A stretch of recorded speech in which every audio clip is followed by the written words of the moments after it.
제 채널 구독자님들은 다 잘 아시겠지만 그 미국의 패드 FED 그 연준은 민간 기관이거든요. 민간 기관. 그러니까 이 미국에서 달러를 발행할 때는 패드에 FED에 미국 정부가 채권, 그러니까 미국 정부가 어떤 부채를 지면서 FED에 돈을 빌려오는 개념으로 달러를 찍어요. 그래서 FED에게 연 6%의 이자를 미국 정부가 줘야 돼요. 근데 이 사실은 화폐를 이렇게 발행할 필요가 없거든요. 그리고 이제 FED의 대주주가 이제 소수의 금융가들이에요. 걔네들한테 가요, 결국에. 근데 이게 FED뿐만 아니라 ECB, 유럽 중앙은행도 마찬가지 메커니즘이고, 그 뱅크 오브 잉글랜드, 영국의 중앙은행도 마찬가지 그 메커니즘이에요. 그리고 이제 지금 어떤 달러 체제화 있어, 브레튼 우즈 체제 이후에 이 달러화가 기축통화가 되면서 전 세계 중앙은행들이 지금 이 시스템에 다 연동돼 있어요. 한국은행도 마찬가지고. 그러니까 이제 부채를 바탕으로 해서 화폐를 발행하는데 국채를 발행하고 그거에 대해서 연 몇 퍼센트의 이자를 주면서 이렇게 돈을 발행하는데 이게 이렇게 할 필요가 없거든요. 화폐를 발행을.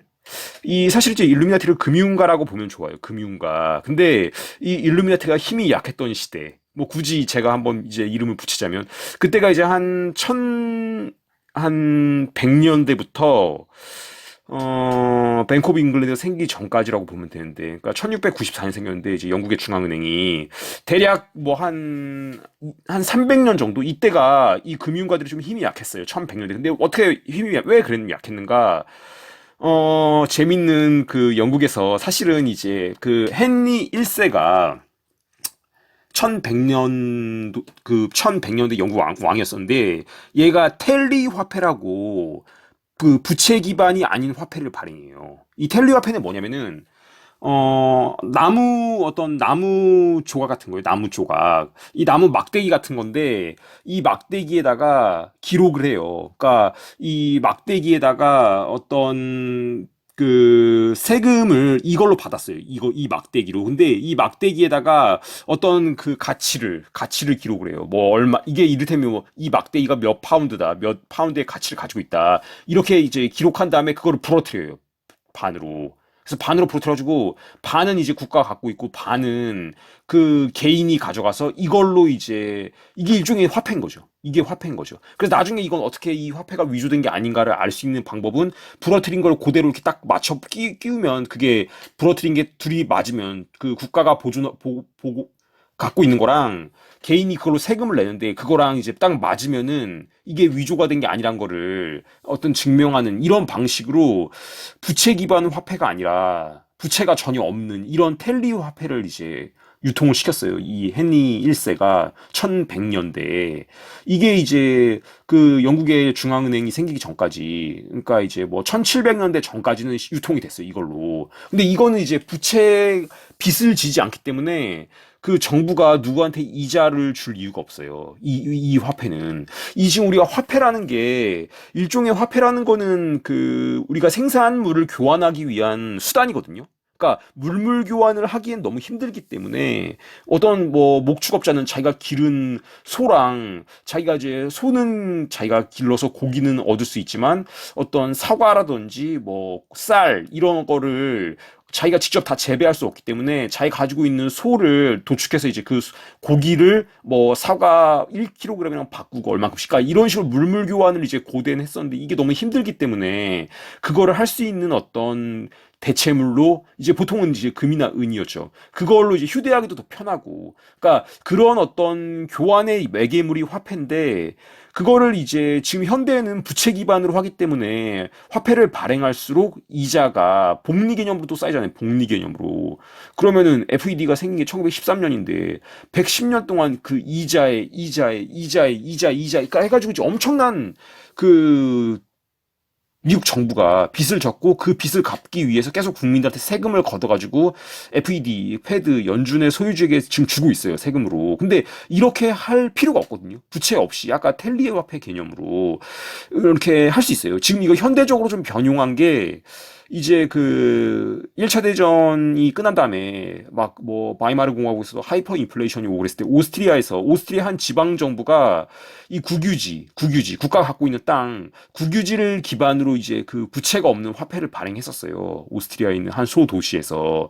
근데 이렇게 하니까 인플레가 다 잠잠해지고 고용률이 올라가고 순식간에 경제가 좋아졌어요. 부채 없는 화폐를 찍어내면. 근데 이걸 이제 못하게 했죠. 일루미나티들이 금융가들이 못하게 했는데 뭐 사실 이제 이런 시도들은 역사에서 여러 차례 있었죠. 링컨도 그린백이라고 이런 부채 없는 걸 찍어냈었고 케네디도 이제 자기가 미국 재무부가 보유하고 있는 은을 기반으로 부채 없는 은본위 달러를 찍어냈었는데 이제 이렇게 그 연준을 우회하는 화폐를 찍어낸 대통령이 다 암살당했죠. 근데 이 텔리 화폐라고 이 영국에서 이것을 유통했을 때 1100년대부터 한 300년 그때 당시 영국의 이제 농민들이나 영국의 일반 시민들이 성인 남자 혼자서 한 1년에 넉 달만 일하면 자기 와이프, 아내랑 애들까지 먹여 살릴 돈을 벌었어요.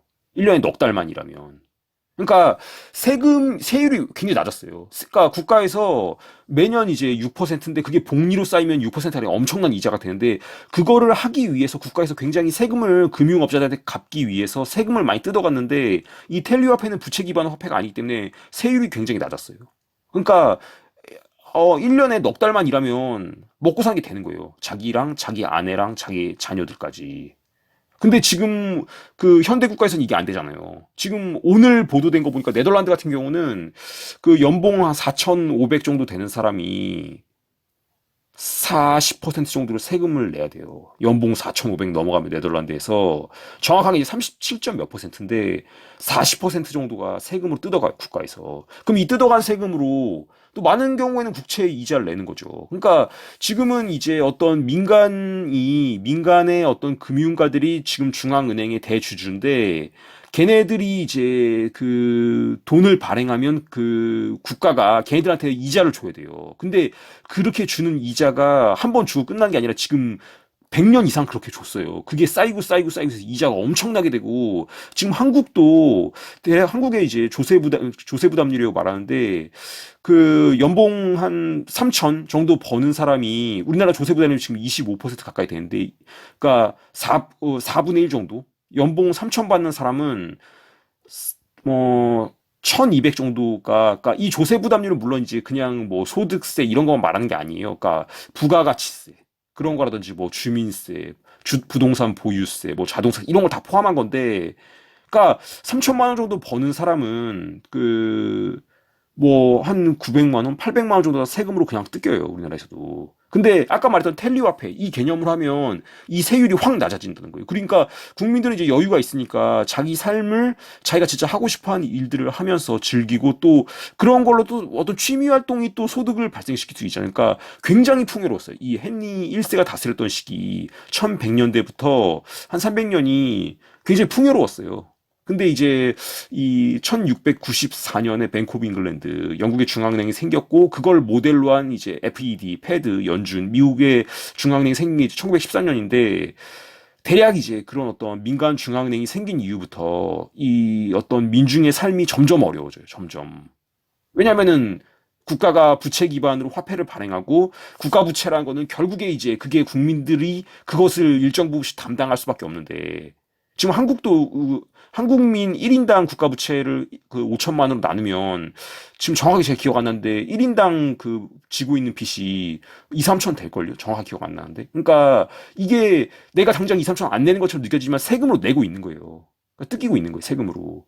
근데 그래서 이제 어떤 이 헨리일세 시대부터 한 300년 이 텔리 화폐가 유통됐을 때 부채가 없는 화폐가 유통됐을 때 그러니까 일루미나티가 힘을 못 썼다 이때가 이런 시대가 실제로 있었고 지금은 이제 이런 형태의 화폐로 이제 돌이키긴 힘든 것 같아요. 거의 막바지에 왔고 돌이키기 힘든 것 같고 이제 CBDC로 가려고 하잖아요. 디지털 화폐로 이걸로 되게 되면 지금 종이돈도 아니고 이제 진짜 통제 사회인데 하여튼 그러니까 우리가 중세라고 부르는 시기에 이런 어떤 그 부채가 없는 화폐가 유통된 적이 있었다.